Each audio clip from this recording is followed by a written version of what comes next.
Bonjour à tous. Je suis très fier de vous présenter ce projet. Je suis un peu moins fier de ma préparation, mais je vais essayer de me défendre quand même.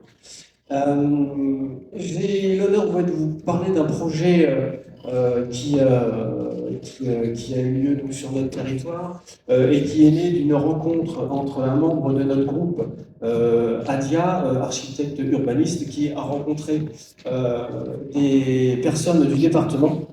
Et il a été évoqué des possibilités ou des projets de travaux. Et du coup, on a pu mettre en avant Ecobat. Et on a tout de suite fait des liens grâce à Aurélie qui est intervenue et qui a expliqué ce qu'on était capable de proposer. Le département avait donc un projet. Alors, je vais essayer de décaler par rapport aux photos. J'ai abandonné d'essayer de. Bon, c'est mort. Donc, un projet de salle de classe, donc avec l'ambition du département de ne pas faire affaire avec forcément les gros du BTP, parce qu'ils n'ont pas toujours le résultat attendu, et ils ont compris qu'avec Ecobat, on pouvait y arriver d'une autre façon. Alors il y a toute une genèse sur ce dossier. Le dossier, les premiers échanges ont eu lieu en 2021, et il y a un premier appel d'offres qui est sorti en 2022 avec un délai qui ne pouvait pas être tenu dans la réponse. Donc du coup, on a répondu qu'on ne répondrait pas. Donc malgré tout, le dossier effectivement a complètement capoté et en 2023, l'appel d'offres est réapparu. Pour le coup, on s'est concentré, on a accepté de répondre courageusement. On partait un peu dans l'inconnu parce qu'il fallait se mettre autour de la table. Ah si, je sais pas mal. Et donc on s'est dit non, c'est possible, ça va pas être simple, mais on devrait pouvoir y arriver. On a répondu et au final, on a effectivement été retenu. Ils avaient ils avaient budgété 180 000 euros de travaux. On a fait une réponse à 193 000 euros pour une salle de classe de 54 mètres carrés, ce qui faisait un coût au mètre carré de 3 500 euros. Donc voilà, très fier finalement d'avoir été retenu. Il y avait des critères à respecter. On a coché toutes les cases. Il fallait être sur de l'ossature bois pour respecter les délais de travaux et puis tout un tas d'autres critères. Cette slide est importante parce que sans une structure un peu étoffée, donc BV2I c'est notre entreprise de gros œuvres au sein du groupe qui est, vous verrez tout à l'heure, qui a à peu près 90 personnes et ça nous a bien aidé à regrouper les réponses. Et Manon qui était à côté, des collaboratrices de Sylvain, le gérant, a fait un boulot fantastique et du coup ça nous a permis vraiment de pouvoir regrouper cette réponse. Ceci étant dit, il fallait lancer les plans d'exé. Ça a permis un terrassier, dès que vous donnez un plan, il fait le trou. Bon, coup de chance, il les a fait au bon endroit.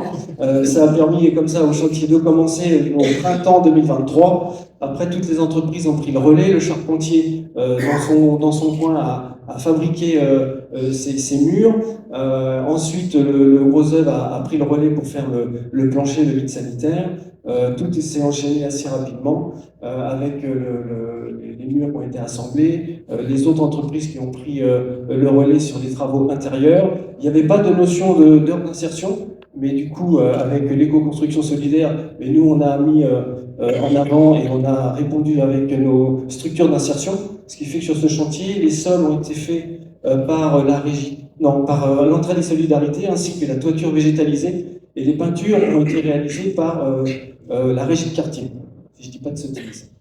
Donc tout s'est bien passé, on a respecté toutes les demandes qui étaient évoquées. Alors on verra après, du coup c'est moi qui suis allé trop vite. On s'est réunis après coup pour faire un retour d'expérience parce qu'on était quand même satisfait malgré tout du projet. On a mis en avant quelques petits problèmes d'organisation éventuels par moment et du coup la prochaine fois on rajoutera sans doute le fait de faire intervenir un de nos maîtres d'œuvre pour mettre un petit peu d'huile là où ça coince un peu.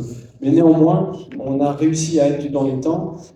Donc là, on voit la régie de l'entraide des solidarités qui est en train d'installer la toiture végétalisée.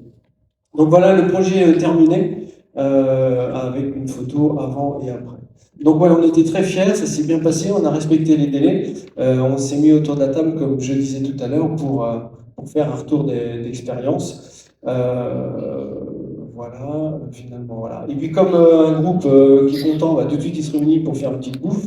Donc c'est ce qui s'est passé dans la foulée. Donc ça c'était très bien. Du coup, on est plutôt partant pour repartir sur cette aventure. Dans la foulée, on a repris contact avec le maître d'ouvrage. Aurélie et quelques entreprises du groupe les ont rencontrés. Et on a pu avoir un avis aussi, un retour positif du maître d'ouvrage. Donc ça, c'était chouette. Petit focus sur les entreprises qui ont participé. C'est juste pour vous dire que pour moi, des TPE, des PME peuvent répondre à ce genre d'appel d'offres publics. Donc, effectivement, une structure un peu plus conséquente de 90 personnes. Ensuite, des structures 25, 15, 10, 7. Et ça n'a pas posé de problème. Et la dernière rencontre faite il y a très peu de temps et qui était vraiment super. Alors, je ne sais plus qui a l'initiative, si c'est Ecobat, Fibois, Envirobat. Fibois et Envirobat. Voilà, Fibois et Envirobat qui ont eu la bonne idée de se réunir sur place, autour et dans la classe. Et on a réussi à faire déplacer des acteurs, des maîtres d'ouvrage. Il y avait le département, je ne sais plus s'il y avait la région, il y avait l'université de Tours, enfin le responsable de travaux, il y avait un maire, il y avait une autre Comcom, et on a pu comme ça échanger face à un projet réel, fait pour une fois, pas par un gros du BTP, mais par des entreprises qui ont fait une réponse partagée. Et ça a permis d'avoir des échanges intéressants, de voir leurs problématiques budgétaires, parce qu'effectivement, ils ne font pas ce qu'ils veulent. Mais on a pu mettre en lumière un dossier qui a pu se faire sur de l'éco-construction solidaire, et en maîtrisant les coûts. Donc voilà, nous on est super fiers de ça. Et dernier point, parce que pour moi l'essentiel, ce que je voulais conclure sur ça, c'est que le fait qu'Ecobat existe et se développe, c'est très bien. Qu'on fasse de l'éco-construction solidaire, ok.